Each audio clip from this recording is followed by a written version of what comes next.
Hello everyone, আমি পূজা fun with সম্পৃক্ত চ্যানেলে তোমাদের সবাইকে স্বাগতম। সকালবেলা রথযাত্রার দিন এক কাপ গরম চা সাথে এই বিস্কিটগুলো নিয়ে আমি আমার ব্লগটা শুরু করছি। আর তার সাথে সবাইকে জানাই শুভ রথযাত্রার অনেক অনেক শুভেচ্ছা আর ভালোবাসা। তো দেখো, আমি আমার বরের হাতে চা দিয়েই ব্লগটা শুরু করলাম। ও চা করে ও নিজে চা খেয়ে বাজারে চলে গেছে। তো বাজার থেকে কি কি আনবে না আনবে বা কি রান্না করব, আর আজকে যেহেতু রথযাত্রা, উড়িষ্যাতে রথযাত্রা খুবই ফেমাস, তোমরা জানো সবাই। তো কি কোথায় যাব, কীরকম এখানে রথযাত্রা পালন করা হয় সবটাই তোমাদের সাথে শেয়ার করব। তো স্কিপ না করে ভিডিওটা চেক করবে। আর এখানে এই যে রথটা যে দেখতে পাচ্ছ, এই রথটাই সকালবেলা খুব সুন্দর করে সাজানো হবে। তারপরে বিকেলবেলা জগন্নাথ দেবকে বার করা হবে, রথে করে নিয়ে যাওয়া হবে তার মাসির বাড়িতে। পাশে যে হলুদ রঙের মন্দিরটা দেখতে পাচ্ছ, এখানেই জগন্নাথ দেব প্রতিষ্ঠিত। তো চলো, আমি ব্রেকফাস্টে কি বানিয়েছি সকালে সেটা তোমাদের দেখাই। তো সকালে লুচি আর আলুর তরকারি, যেহেতু একটা শুভ দিন তাই ভেবেছি সব নিরামিষই করব। তো লুচি খেয়ে আমার মেয়ে কি বলছে দেখো। কি খাচ্ছ তুমি? আটা না, এটা লুচি। বলো লুচি। হ্যাঁ, দেখাও লুচি, দেখাও কোথায়। এই যে, আচ্ছা, কে করেছে লুচি? মা করেছে। ভালো? কেমন খেতে হয়েছে? বেলা তখন বাজে 1টা, আর 1টা থেকে ঝমঝম করে বৃষ্টি শুরু হয়ে গেছে। আর রথ যেহেতু বৃষ্টি তো হবে, এটা তো কমন। তো এদিকে আমার মেয়ে হচ্ছে বৃষ্টি দেখে খুবই আনন্দ। আর জল হচ্ছে খেলার সাথী, জল পেলে আর কিচ্ছু লাগে না। তো আমরা এখন খাবার খাবো, লাঞ্চটা করব, লাঞ্চ করে একটু রেস্ট নিয়ে বেরিয়ে যাব। তো চলো দেখা যাক আমাদের আজকে রথ স্পেশাল লাঞ্চে কি কি হয়েছে। আমার বর রান্না করেছে, আর সঙ্গে আমি তো হেল্প করবই। আমার বর করেছে পনির মশালা পনির, আর এদিকে আমি করেছিলাম একটা পাঁচমিশালি তরকারি আর কুমড়ো ভাজা। তো ভাত, পাঁচমিশালি তরকারি, পনির দিয়ে আমাদের লাঞ্চ সেরে নিলাম। সেরে একটু রেস্ট নিয়ে আমরা রেডি হয়ে বেরিয়ে পড়েছিলাম রথের উদ্দেশ্যে। ঘড়িতে প্রায় তখন 6:30, আমরা রেডি হয়ে বেরিয়ে গেছি। আর টিপটিপানি বৃষ্টি পড়ছিল, যেহেতু বৃষ্টি পড়ছিল সেজন্য রথটা বের করতেও দেরি করেছিল। তাই সেক্ষেত্রে দেখো পুরো অন্ধকারের মধ্যেই আর কি তোমাদের সাথে ভিডিওটা শেয়ার করছি। এখানে যে আলোগুলো দেখছো, শুধুমাত্র এটা এমার্জেন্সি আলো ছিল বলেই, কারণ এখানে কোনো ইলেকট্রিকের কোনো ব্যবস্থা করেনি যেহেতু বৃষ্টি। আর তার মধ্যে সবসময় সেফটি ফার্স্ট, তাই আর কি রথের মধ্যেও কোনো রকমভাবে লাইটের কোনো ব্যবস্থা ছিল না। তো যাই হোক, এখন আর কি করব, ভেবেছিলাম সুন্দর করে একটু ভিডিওটা করব, পাহাড়ের দৃশ্যগুলোও তোমাদের সাথে শেয়ার করব, কারণ এখানে রাস্তার মাঝখান দিয়ে পাহাড়গুলো খুব সুন্দর দেখা যায়, যে ভিউটা অসাধারণ লাগে। তো চলো কথা না বাড়িয়ে আমি আগে, এখানে দেখো কি সুন্দরভাবে ওই যে রথটা দেখতে পাচ্ছ, এই রথটাই আর কি সাজানো হয়েছে।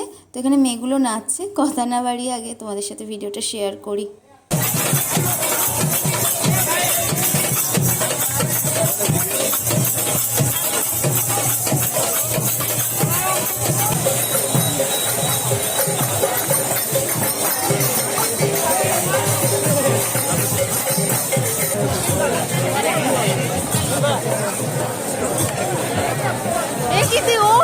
শুয়ে পড়লি কেন?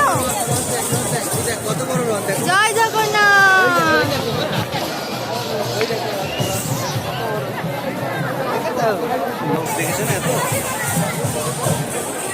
কিন্তু অন্ধকার হয়ে গেল, সকালে থাকলে কত ভালো হতো।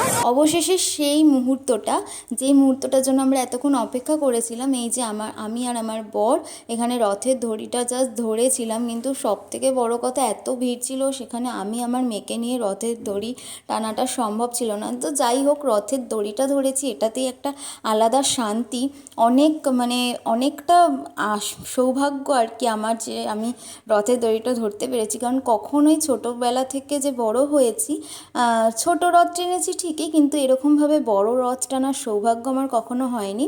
আমাদের ওখানে বেলঘুরিয়ার রথতলায় রথ টানা হয়, কিন্তু আমি গিয়েছিলাম অনেকবার, কিন্তু কখনো রথ টানতে পারিনি। অ্যাট লাস্ট উড়িষ্যাতে এসে আমার সেই স্বপ্নটা পূরণ হলো।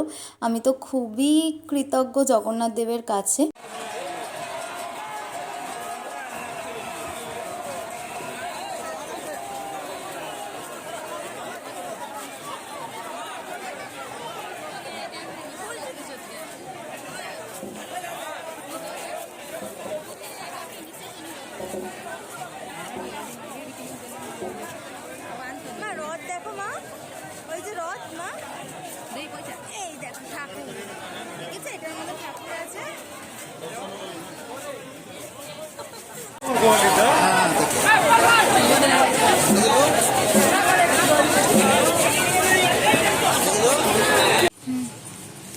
খেলা দেখাও। সাবুদানার পাপড়। তারপর আমরা চলে এসেছিলাম একটু রিলায়েন্স মার্টে, কারণ মেয়ের ডায়পার নেওয়া ছিল, আমার একটা বডি ওয়াশ আর যেটা দেখলে সাবুদানার পাপড়, যেটা উড়িষ্যার মণিপুরার কোথাও খুঁজে পাওয়া ছিল না, শুধুমাত্র রিলায়েন্স মার্ট ছাড়া। আর রথ মানে তো পাপড় ভাজা। তো যাই হোক, চলো এখানে সব হয়ে গেছে বিল করা। এবার চলে এসেছি জগন্নাথ দেবের মাসি বাড়িতে। তো মাসি বাড়িতে এসে জগন্নাথ দেবকে এখানে বসানো হয়েছে। মাসি বাড়িতে 7 দিন থাকবে, এখানে খুব সুন্দর মেলা বসবে। মেলাটা আমি তোমাদের ঘোরাতে পারবো না, কারণ অলরেডি লেট হয়ে গিয়েছিল, বাড়িতে গিয়ে আবার পাঁপড় ভাজতে হবে, ডিনার করতে হবে। তো এখানে দেখো জগন্নাথ দেবকে সুন্দর করে ফুল দিয়ে সাজানো হচ্ছে আর সন্ধ্যা আরতি হচ্ছে। তো চলো তোমাদেরকে দেখাই।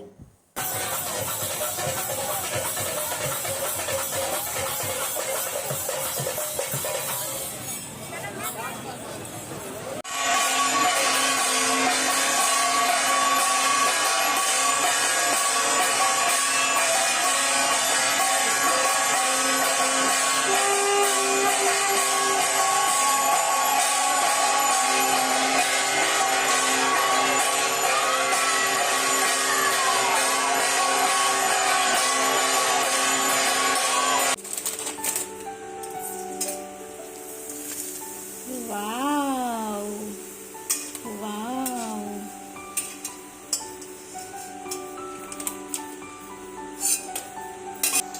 পাঁপড় ভাজা হচ্ছে এখন।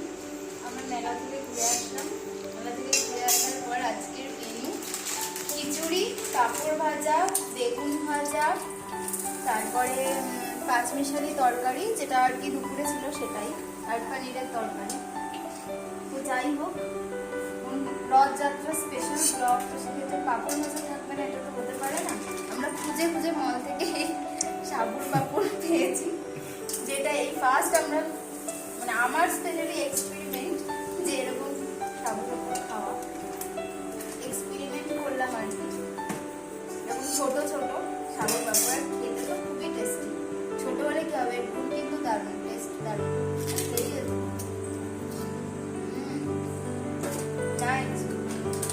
এখানে আমার পাঁপড় ভাজা হয়ে গেছে আর ডিনারও রেডি হয়ে গেছে। তো ব্লগটা আমি এখানেই শেষ করব। শেষ করার আগে অবশ্যই জয় জগন্নাথ। জগন্নাথ দেব যেন আমার ইউটিউব পরিবারের সকল সদস্যদের খুব ভালো রাখে, খুব সুস্থ রাখে, আর সবাই যেন খুব ভালো থেকো, সুস্থ থেকো। দেখা হচ্ছে নেক্সট ব্লগে, ততদিন অবধি সবাইকে গুড নাইট, বাই। আর ব্লগটা ভালো লাগলে অবশ্যই লাইক, কমেন্ট, শেয়ার করো। আর হ্যাঁ, সাবস্ক্রাইব করতে কিন্তু একদম ভুলো না। টাটা।